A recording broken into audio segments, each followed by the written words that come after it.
to Fit for You, the show that teaches you how to live a healthier and more fit lifestyle. We're tackling a very interesting subject today in a little different format.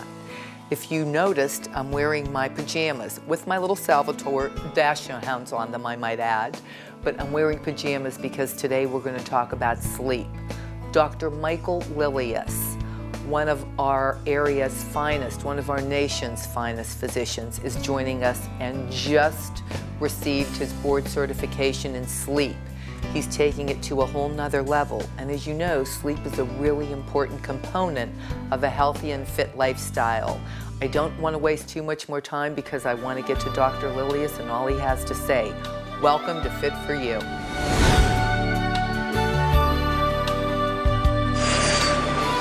My dear friend and one of our country's finest doctors, Dr. Michael Lileus, is joining us today to talk about sleep. Let me do your intro so we do this right. Sure. He didn't have enough credentials after his name, so now we've added board certification in sleep. But prior to, board certified doctor of internal medicine, founding partner of Salem Internal Medicine, former associate professor of internal medicine at Neo-UConn, the hospitalist at the surgical hospital at Southwoods currently, and now a board certified sleep internal medicine physician, correct? Correct. And let me read this and then I'm going to turn it over to you. Why does this make you special? Because this is a very rare certification in the medical field. I mean, very few people have this, so it's quite an honor.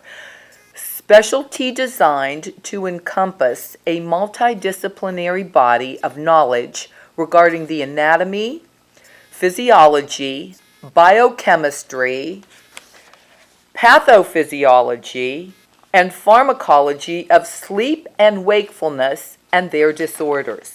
By the way, I had to prep, as you know. Dr. Lileus and I had to prep on pronunciation of words so I can make sure I don't mispronounce things. So tell us, what's special about being board certified? Well, just that introduction makes it sound so special. Oh, it does. Which really it is, because sleep medicine is its own specialty, and it's only been in the last several years that people have been going into sleep medicine, and they're becoming more and more certified. Before, it used to be a specialty of just pulmonologists or lung specialists, and now that it's a specialty that you can get into from internal medicine, pulmonology. Some anesthesiologists get involved with it. Psychiatrists can actually get involved with it, and the otolaryngologists, the ear, nose, and throat doctors.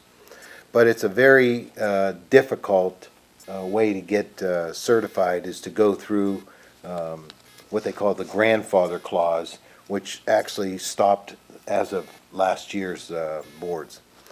But what it is you can get into the specialty by passing the certification exam and knowing all of the things that you read about in that text.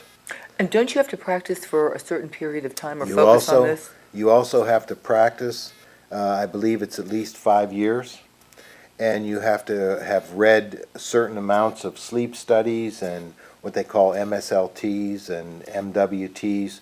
They're all different types of studies that we use in the practice of sleep medicine. So all those have to be done, and you have to have at least 5 years in the field in order to obtain your certification. What we've discussed on prior shows, and this really is becoming a key point of not just medicine, but fitness and health. We're finding out that if you can manage your stress, you need to start there before you can get in good physical condition, and sleep is such a key part of managing stress. Absolutely, and I really think that there's more and more focus on sleep medicine and sleep disorders in this day and age. Even President Obama had one of the things I read about was some of the initiatives were to put more focus on sleep, and obstructive sleep apnea is the big one that people always talk about. As soon as they think about sleep medicine, they think about obstructive sleep apnea, where you have to have the CPAP and wear the mask at night. But there's so much more to the specialty, which is kind of why I wanted to go through some of this before we get into the obstructive sleep apnea. And you put together an outstanding outline. I want to make sure we touch on a lot of the points. I doubt we're going to get through it all, but it's fabulous. Normal sleep. Talk to us a little bit about what's normal sleep. Basically, sleep is divided into various stages. Back when sleep medicine was first starting, they divided sleep into 4 stages, plus REM sleep, which is your rapid eye movement sleep. Sort of your dreaming sleep, where you rest. It's a very restful sleep. And I have one quick question, because when we were preparing, your eyeballs, as you told me, which I never realized in REM sleep, are really like moving back and forth, aren't they? Absolutely. And I should have brought you an example of a sleep study showing the rapid eye movement that occurs during that stage of sleep, because the rest of your muscles are like this. None of your other muscles move, just your eye muscles. Now, there are certain disorders where the rest of your body can move, but for the most part, when you're in REM sleep, nothing moves except your eyeballs, and you breathe. I just think that's so cool. But anyway, REM sleep is about 25% of your sleep. The non-REM sleep, which is divided into the other 3 stages, is the rest of it. And I believe that during this we'll have a hypnogram, which is an example of the various sleep stages and how we see it when someone has a sleep study.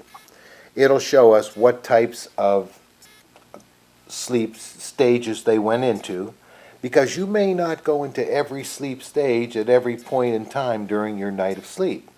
You may start out going to stage 1, then go into stage 2, stage 3, then maybe go into REM. That's the usual.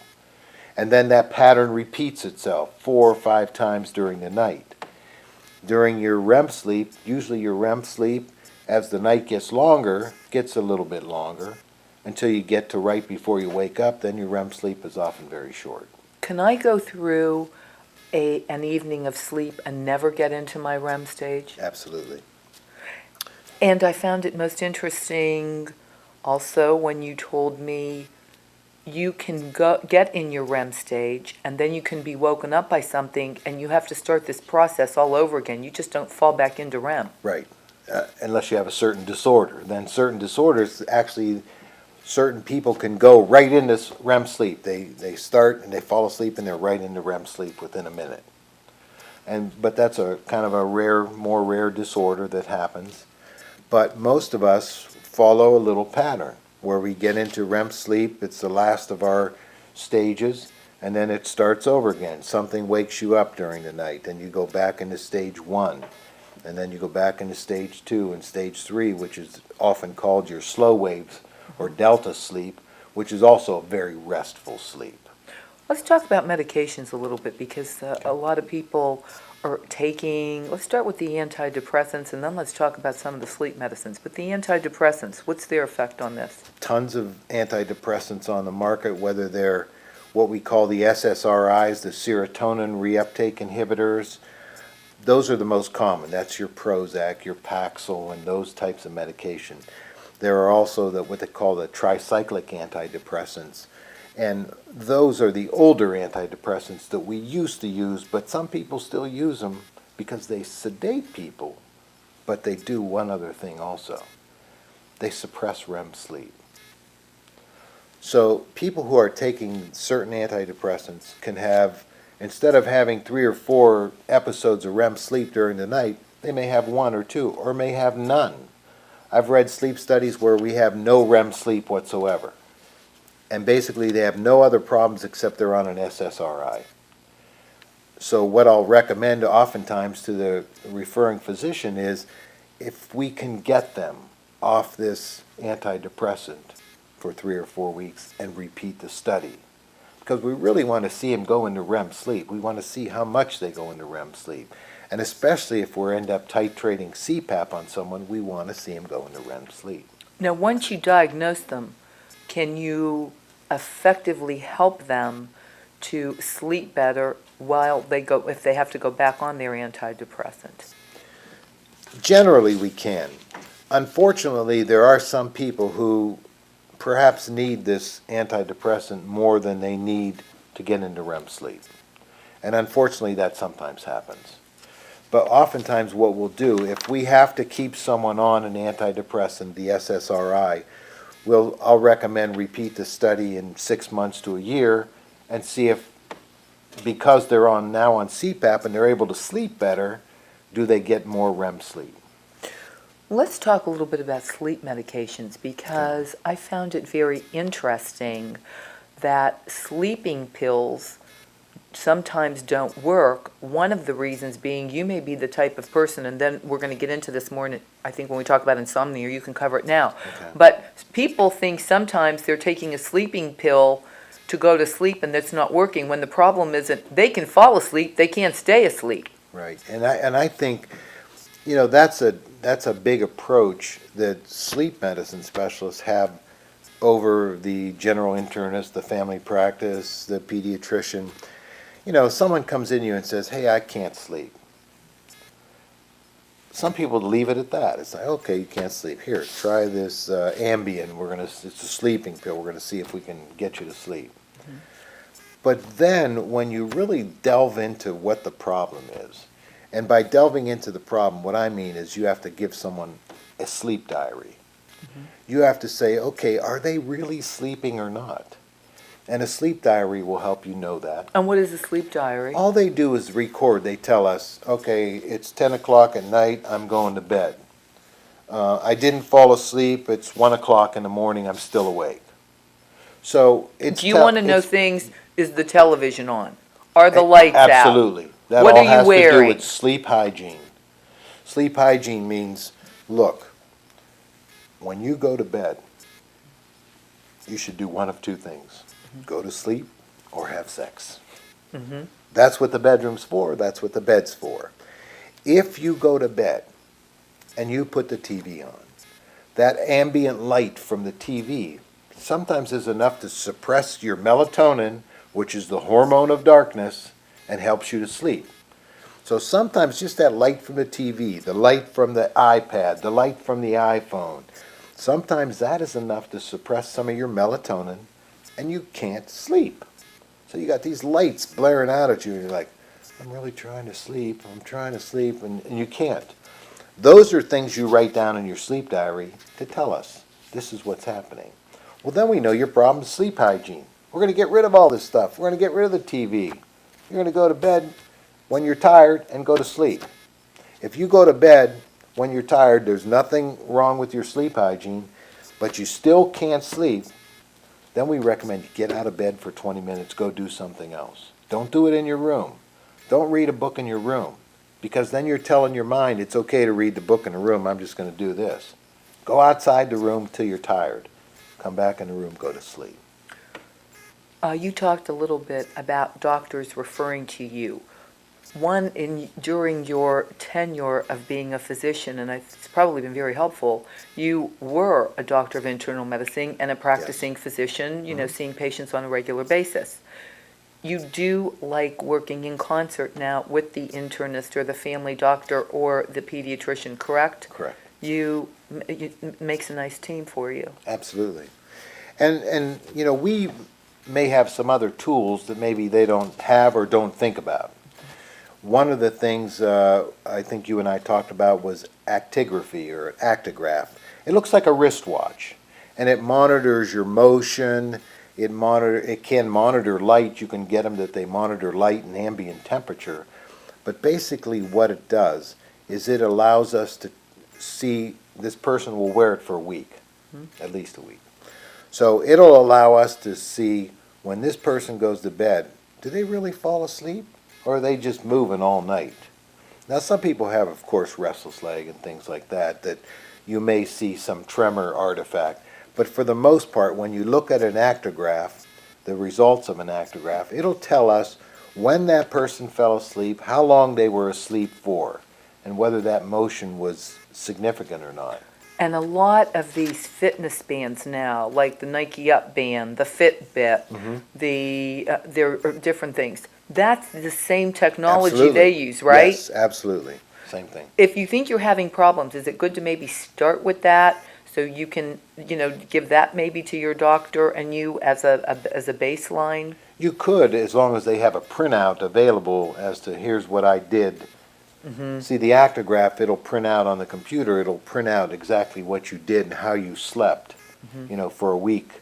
And I don't know if the other bands do that or not. And it's very important, when I am going to think about having a sleep study done, we talked a little bit about, what is the difference between doing it at home with something monitoring you as opposed to being in the lab. And shortly we're going to be joined by Sheila from the Delta Sleep Lab. But explain to us the difference and why it's important to really go to the lab and have this done, how it makes it so much easier and better for you to get the right diagnosis.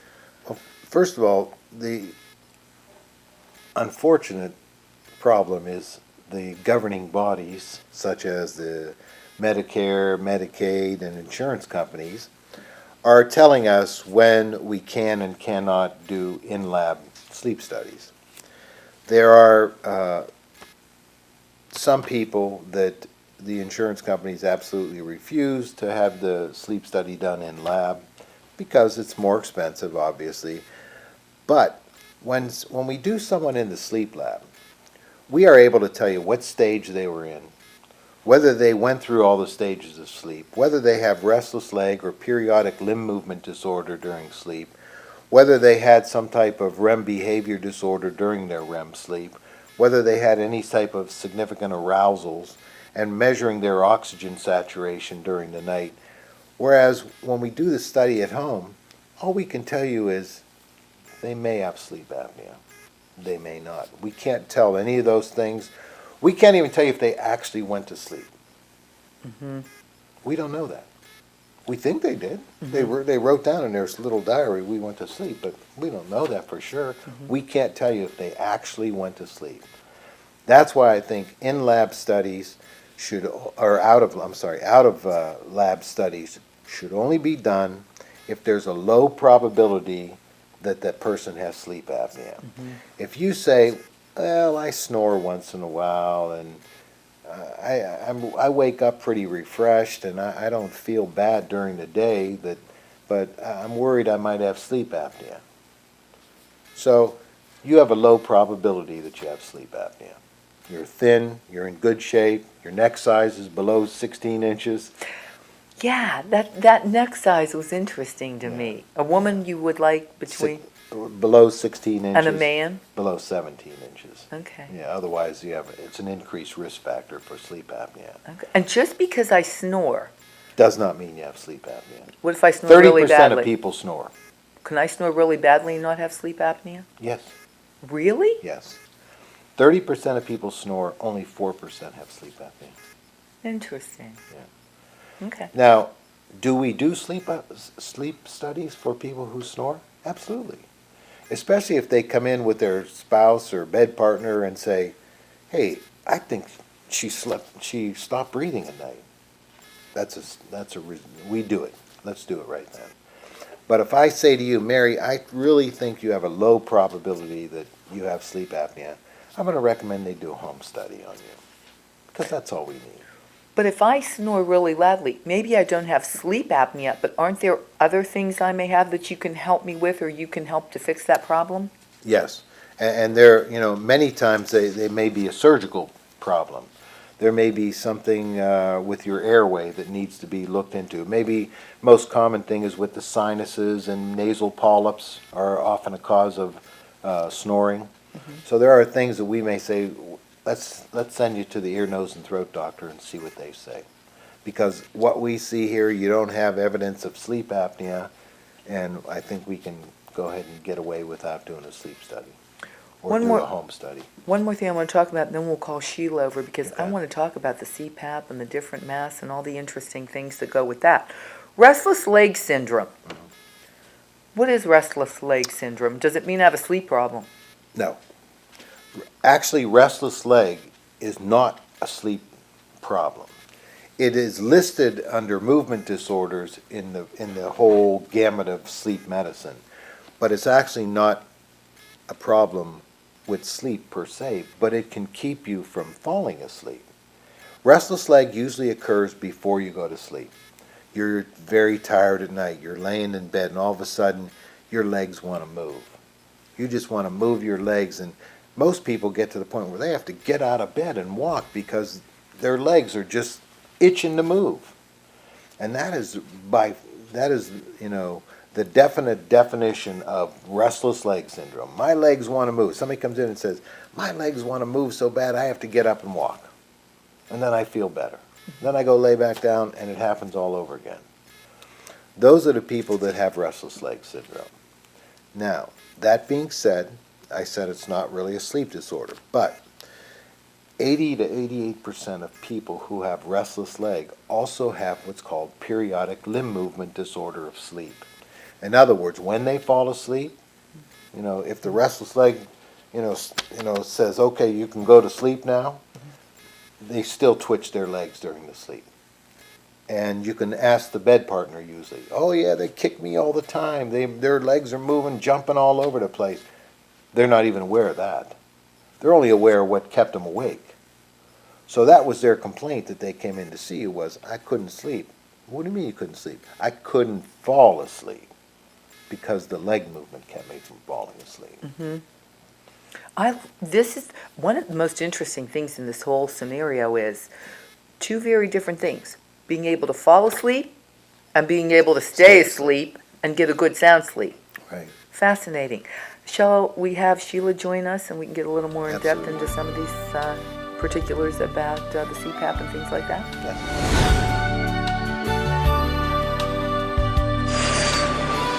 We now welcome to our panel Miss Sheila Slepski, and Sheila is the manager for Delta Centers for Sleep, a surgical hospital at Southwoods facility, offices in Boardman and Austintown, and you are also a respiratory therapist and sleep lab technician, right, Sheila? Yes, I am.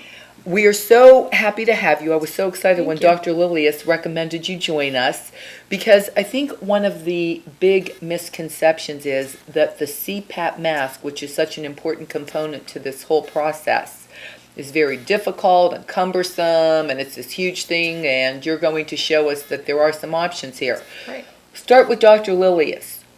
What is the CPAP mask, and why is it important to this process? Well, basically the CPAP mask is the continuous positive airway pressure that we use to help keep the airways open in someone who has obstructive sleep apnea. Basically, it allows them to be able to breathe and to allow them to stop or to not stop breathing like many of them do. Many people who have sleep apnea may stop anywhere from 5 to 30 times an hour. And they literally stop breathing in their sleep, Absolutely right? stop breathing, yes. Okay. And, oftentimes it's anywhere from 10 seconds to a minute. And then they wake themselves up. Or their spouse, if they're sleeping with someone else, their spouse may wake them up. Mm-hmm. But they hear that they're kind of struggling to breathe. And so the CPAP helps us to treat that underlying disorder. Now, I'm going to turn it over to you and Sheila because I think this is such an important point in this show because I really want to take some time, show the different masks, and you told me fit is critical, correct? Yes, absolutely. The first step is getting the right mask for you with the right fit. Right. If it doesn't fit, what happens? Well, we have trouble sometimes. I mean, there are people who, if you can't get their mask to fit right, and a perfect example is someone who comes in with a full beard. Mm-hmm. It may be very difficult to get them fit with a mask that's tight enough and it's not causing a leak from where the beard is. Oftentimes those people either have to put up with some leak from the mask, mm-hmm. or they oftentimes will go without it. And we may recommend, let's try something else, like a mandibular repositioning device that can hold the jaw forward so that it makes it easier for them. Those are some of the other things we haven't gotten into yet, but certainly the first line choice of everyone with sleep apnea is the CPAP mask. So Sheila, tell us what you have. Well, there are basically three styles of CPAP masks. There are nasal pillows that are like this one that fit right into the base of the nostrils. These are the most, the least invasive type of mask that we have. There's a small amount of surface area that we have to seal just around the base of the nostrils. So it makes it very nice for people who don't want a big mask on their face. And do you want to demo, take it off, put Sure. it on so they They're can see how easy? They're very easy to take off and put on. There's Velcro straps. You just slide it over your head. You put the prongs against the nostrils, and then if you need to adjust the Velcro, you just slip it off and slip it back on again to make it the tightness that you need it to be. So the nasal pillows are actually very nice, and we do use the nasal pillows. Dr. Lileus was speaking about a patient with a full beard. Since it's so hard to get a seal with a mask for a patient with a full beard, oftentimes we will recommend nasal pillows because you're bypassing all the hair along someone's face and just using the nostrils as the secure point there. So it works very nicely for someone that has facial hair. We'll try the nasal pillows. Do you want to explain what you have it hooked up to and how this Sure. whole thing comes together? Sure. So this is the mask. This is what we call the interface itself. It has to hook up by a hose to the actual CPAP Does the machine hose come itself. off the mouthpiece? The hose comes off of here, and this is the hose extension that comes directly to the CPAP machine itself. Okay. Basically, the CPAP machine is just a blower of air. There's no oxygen, there's no medication that's in here. It's just a blower of air. And we actually put distilled water in this as a humidifier so that the air that you're breathing in is moistened so that it doesn't cause any dryness or irritation of your throat. Oh, that's interesting. This particular model itself actually doubles as a alarm clock as well, so then you don't need more than one device sitting on your nightstand. They're making the machine smaller and smaller and more patient-friendly so that patients are more compliant and more willing to use their machines. Now there's a little dial in the front. What does This that is do? the dial that you press it to turn it on and off, and I don't have it plugged in right now, but you turn it on and you turn it off, and then you can adjust the alarm setting for your alarm clock. And you can also press it again, and then it can actually turn your pressure down until you fall asleep. It's called a ramp feature. And then as you fall asleep over a period of time, it actually adjusts the pressure and steps it back up again so that your therapeutic pressure is met. So does it know, or is it set, or do you set it as the technician as to the maximum it should be based on my particular case? Correct. Whenever you come into the sleep lab at night, and after you fall asleep and you start to have your respiratory events where you stop breathing or have shallow breathing, we actually will control the amount of pressure that is delivered through the CPAP machine and increase it as necessary to stop those respiratory events from occurring. So you might need a CPAP pressure of 6 centimeters of water pressure. I might need a CPAP pressure of 8 centimeters of water pressure. Dr. Lileus might need 10. So it's all an arbitrary setting as to every individual patient. So whenever they get home with the CPAP machine, after we've figured out what exact pressure that you need, the durable medical equipment company like Sealy Medical or Boardman Medical or Healthcare Solutions will provide you with the equipment, and they will have that setting that is your individual setting already programmed into the machine. Now, once you do that, well, two questions. Can I get to a point where I may be able to eliminate this if I follow my procedures properly? Or once I start 9 out of 10 times, am I going to need this the rest of my life? That's a really good question. And most people, or a big risk factor, I should say, for obstructive sleep apnea is obviously weight, obesity. And we often tell people if you lose a certain percentage of your body weight, and we usually like to go 10%. So if you're 300 pounds, you lose 10% or 30 pounds, we may repeat your sleep study. Oftentimes what we see is that we're able to go maybe from 10 centimeters of pressure down to 6. Mm-hmm. So maybe you don't need as much pressure. Are you able to get off it? Now, Probably not at that amount of weight loss. All right, now let's say one other thing. Let me say that maybe you had a gastric bypass, and maybe over the next year or so you lost 100 and some pounds. then I think you might be able to come off the CPAP. Plus, you can lose 100 and some pounds without gastric bypass too. So all you need to do is lose 100 pounds. I understand. But my other question was: is it important too, not just to lose weight, but to improve my cardiovascular fitness level? So should I be doing something like walking or biking, or so that I'm improving? Absolutely. Okay.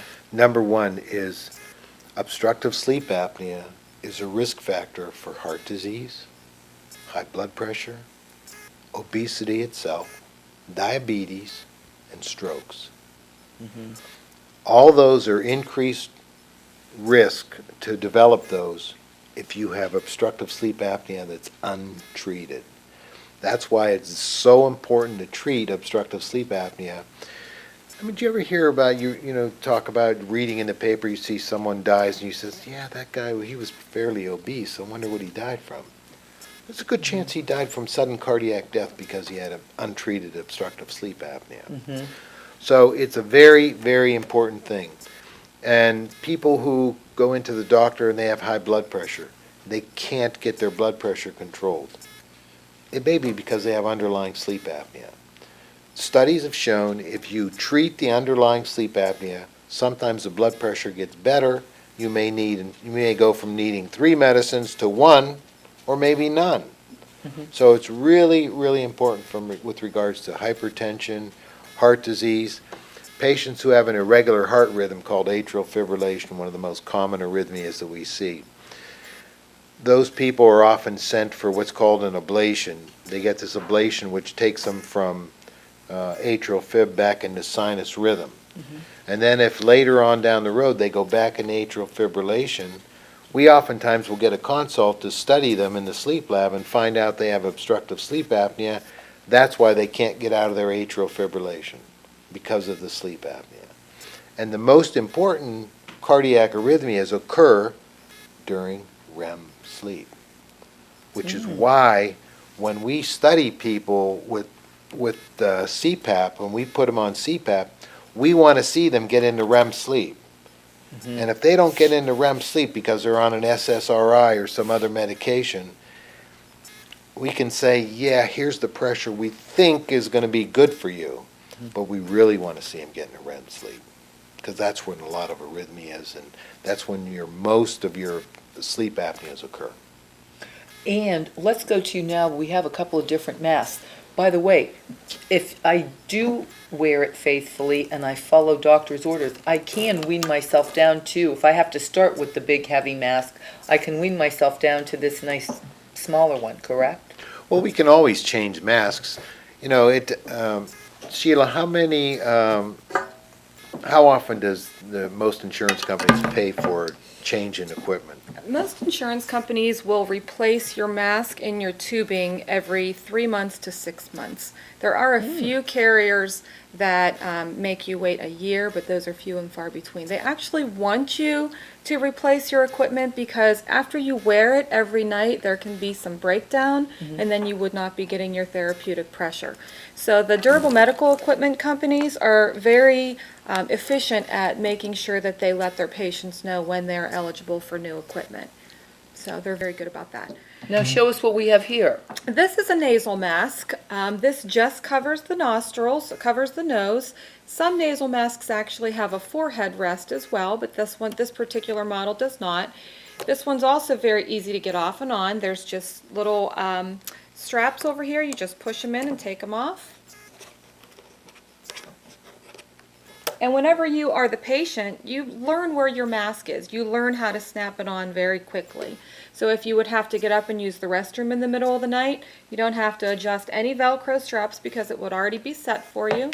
You just slip the mask off, go to the restroom. Whenever you come back in, slip it over your nostrils, and then snap it in on the side.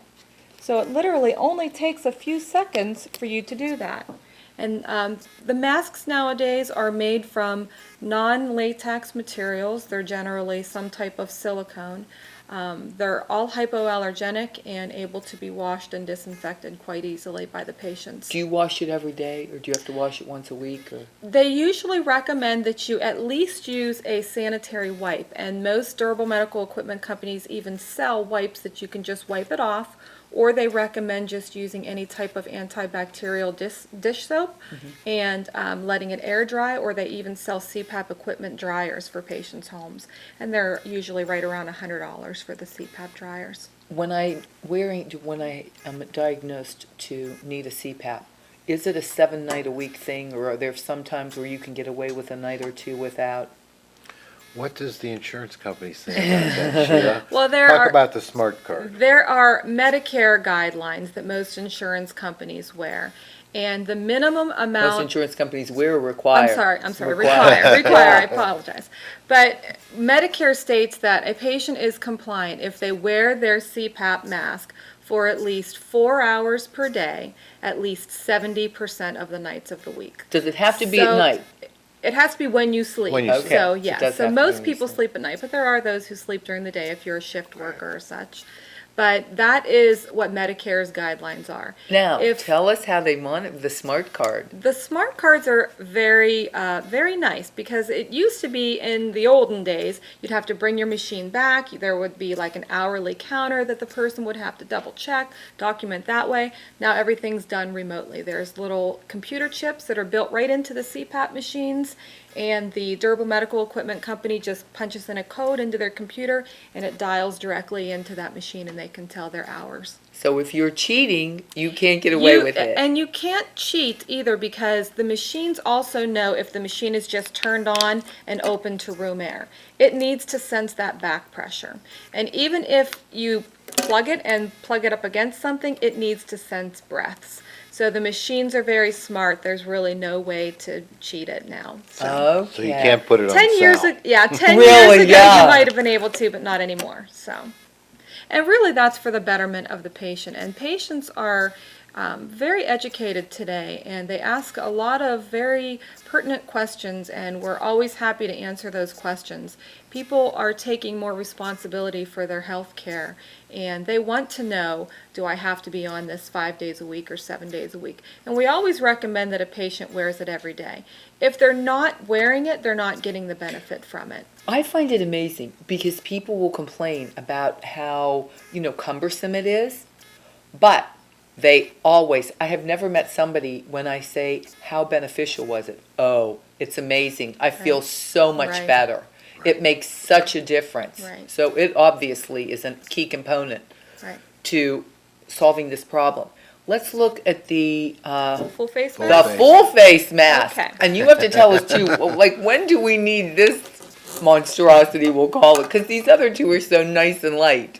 Well, people benefit from different styles of masks, and some people look at a full face mask and say, wow, that is really big, I will never be able to wear that. But it actually has some very nice features to it. Whenever somebody falls into REM sleep, Dr. Lileus was talking before how all the muscles in the bodies relax. And sometimes your jaw will actually drop open as well. So this needs to have a closed system. So if you're wearing a nasal mask and your mouth opens up, the air pressure is going to take the path of least resistance and come right out of your mouth. And then you're not going to get your therapeutic pressure. With a full face mask, even if your jaw opens up a little bit, it's still covered. This is still one closed system, and you're able to breathe through your nose or your mouth. Or, for example, people who have a deviated septum. They would not be able to wear a nasal mask because they can't breathe efficiently through their nose. So they would need to have something that covers their nose and their mouth so that they would be able to breathe through their mouth. It's more cumbersome, and you have to seal completely below the lip and up on the bridge of the nose, but it's absolutely able to be done, and The durable medical equipment companies and the sleep techs are very proficient at finding what mask is going to work the best. The other nice thing about coming in and having the in-lab sleep study is that we can try all the different styles of masks on the patient. We can tell you the pros and cons of each style of mask and then let you try it out for a while. And then if you decide, at 2 o'clock in the morning, I really don't like this full face mask, can I try the nasal pillows? Well, sure you can. Absolutely. We can switch that mask very easily for you. That's fantastic. I want to talk about now, because some of the sleep disorders that Dr. Lileus is educating you on that are called parasomnias, and a few of these words I can't even pronounce. I practiced before, but I'm going to turn it over to you because you always want to sound intelligent. But if I have this mask on and I'm just starting to treat some of these, what do we do with the mask? So let's talk a little bit about enuresis. Okay. Enuresis is the bedwetting. And children. Let's touch on yes. this one with kids a little bit too. Mostly, how do we treat kids? Mostly children, okay? Up until the age of 5, kids can have bedwetting. It's normal. We call it normal, but it happens. Mm-hmm. It's after the age of 5 or 6 years old that we start seeing as enuresis becomes a condition, something we need to possibly do something about, find out why it's happening. Is the kid having nightmares? One of the things that you think about in kids is, do they have obstructive sleep apnea? Mm-hmm. And is that what's causing them? Because they can't, they're waking up constantly, they're short of breath, and then when they do go to sleep, they don't even feel themselves going. So that's one of the things that you think about in kids that... Can you put a mask on a child? Absolutely. Yes, you can. There's special circumstances for children with obstructive sleep apnea. They have to be tested much more frequently, and they have to have their masks changed at least every 6 months to a different style of mask, because their bones aren't fully formed yet, and you don't want to cause any permanent deformation of their bones. And I'm assuming that's something a child can grow out of. Depending upon what the cause is, absolutely. Mm-hmm. Really, the most common cause of sleep apnea in kids, tonsils. So they usually try a surgical procedure first with the child. Get the tonsils out, check them again, they're probably gone. Right. Interesting. Sleep terrors. Sleep terrors are a parasomnia in which the child, it can be anywhere from 2 years old to 7 years old. You can see it older than that, you can see it maybe a little bit younger than that, but usually anywhere from, say, 2 to 7 years old. More commonly, 5 to 7 year old range. Kids wake up and they're sweating, they're screaming, they're staring at the wall. They may stand beside the bed. They may look like they're staring right at you, but they have no idea you're there. Mm-hmm. And it may last a few minutes. They calm down, get back in bed. They don't have any recollection of that at all in the morning. And that's a little bit different than kids that have the nightmares. That's also considered a parasomnia. The nightmares occur usually in the later part of the night during REM sleep.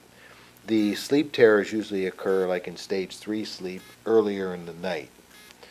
The difference between the nightmares is the kids remember that. Well, yeah, there was a big monster coming at me and it was trying to get me. Sleep terrors, they have no idea anything happened. But when you see someone that's had that, the look of fear in their face is unbelievable. You won't forget it. And they're probably telling mommy and daddy and something's wrong. And they're trying to, but they can't.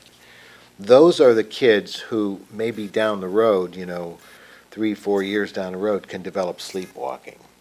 And you have a lovely name for sleepwalking. Somnambulism. Yes. Yes, ambulating, or som refers to sleep, ambulism refers to walking. And it's a real thing. Oh, yes. Mm-hmm. Yes. My Awesome. oldest daughter had that. And how did you do with it? Absolutely. And it was very interesting to watch her growing up. She also had the night terrors. And, when we first saw that, we were like, what the heck is that? Yeah. And, and they didn't know. They didn't say a lot about it back then. This is, 20-some years ago. And no one said anything about it. They didn't there was no way to treat it, and there still is no way to treat it. It's just reassurance. Now, let me ask you, because, and it's interesting, she's the one who is the yoga instructor and probably lives one of the healthiest lifestyles that a Absolutely. person can live. Has this gone away? The whole She problem? she's not had any sleepwalking or sleep terrors. So a healthy lifestyle does contribute. Most sleep terrors go away on their own within a couple years. Okay. The sleepwalking can last for years. What about, I love sleep talking, which is called, Somniloquy. yes, and sleep eating. People actually go and eat and don't even know? There's two different types Right. of sleep eating. One is where people get up, they're actually trying to fall asleep, and they can't fall asleep, so they go down and eat. But they know what binge they're eat. doing. They know what they're doing.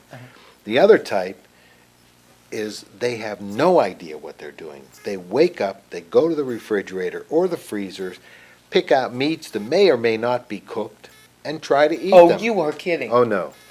No.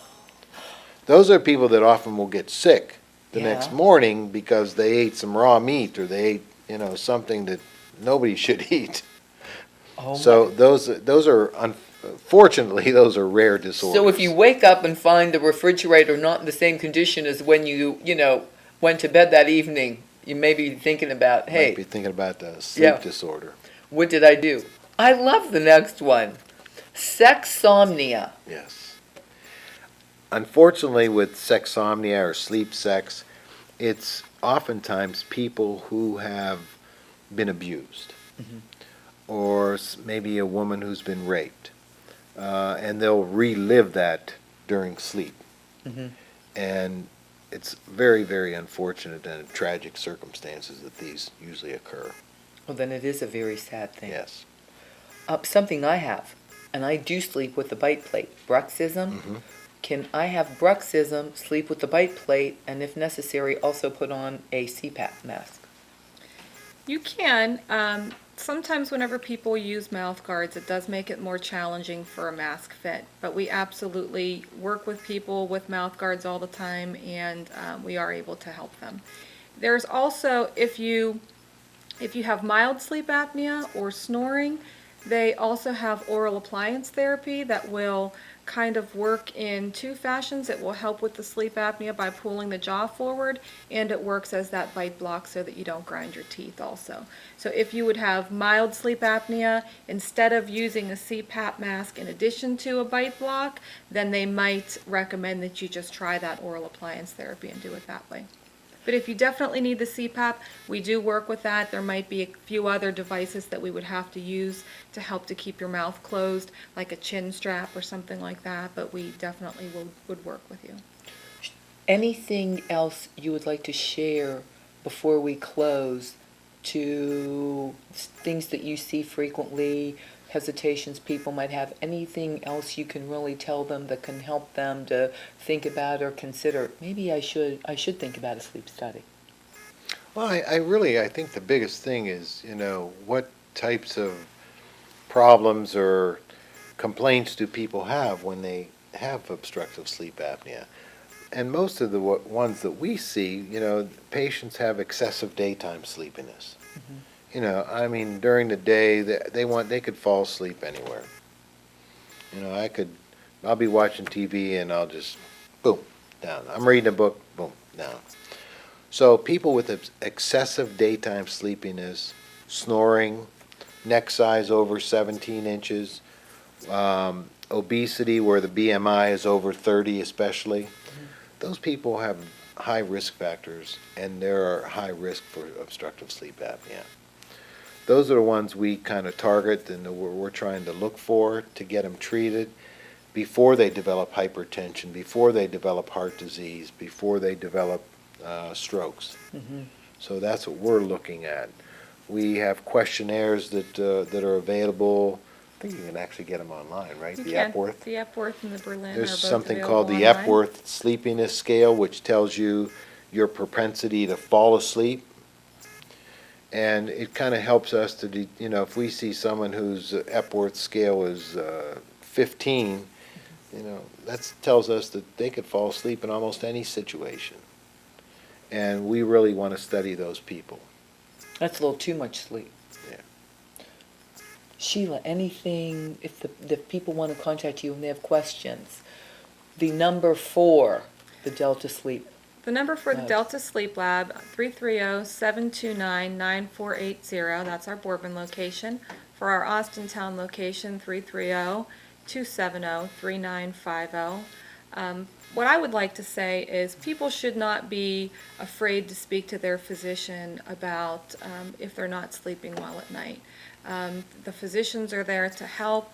Sleep studies are, especially at our lab, we do a really nice job of trying to make patients feel comfortable. Everything is private. You have your own private bedroom, private bathroom. We take our time and explain everything to patients, and you shouldn't be afraid to speak to your doctor or ask questions about your sleep. And if you have any questions specifically about sleep, we would be happy to answer those questions. And quickly too, if I decide if I do end up doing a sleep study, what time do I arrive usually? What time do I get to go home? I'm assuming it wouldn't interfere with the work week. Do you do it 6 days a week, 5 days a week, 7 days a week? We actually will do it whenever your normal sleep schedule is. We schedule 7 days a week around a person's normal sleep time. So say, for example, you work midnights and you don't get home until 7 o'clock in the morning. We would do a study during the day. If you work 3 to 11 and you don't go to bed till 1 o'clock in the morning, then we would arrange our schedule around that, and we would have a technician start the study and then another one finish the study, so that it would be most convenient and most like your normal sleep patterns. Because that's very important. We don't want you working midnights and then have to come in at night, because that's not when you're going to sleep. We want to see what you normally do at home so that we can help you. Oh, that's a great point. Great point. Right, because if you work at midnight and Yeah. then you come in at midnight to, you're You not won't going to fall sleep. asleep. That's your wake time. And in your profession is probably the biggest offender during the education and internship and residency Right. and fellowship Call process years. and so on. Yes, and you talked about when the body was originally made, it was designed to sleep correctly when it's Sleep dark during the outside. day. Right? No, I mean, sleep at sorry. night. Sleep I at know what you night meant. and be awake during the day. And then we even touched a little bit upon if you live in a climate, or like if you're in Alaska where you could have sunshine. You have daylight 6 months and you have darkness for 6 months sometimes, a slight exaggeration, but I mean, the body has to really adapt to something that it wasn't naturally Right. trained to do. So I thank you both so much for joining me. I really think it was a really enlightening and an important, show. And Dr. Lileus, congratulations again. Pretty soon we're going to need an extra 15 minutes just to read your credentials. But we're so proud to be able to have access to you. Sheila, thank you so much. And to our viewers, I hope you enjoyed the show. I'm Mary Pepino, and thanks for watching Fit for You.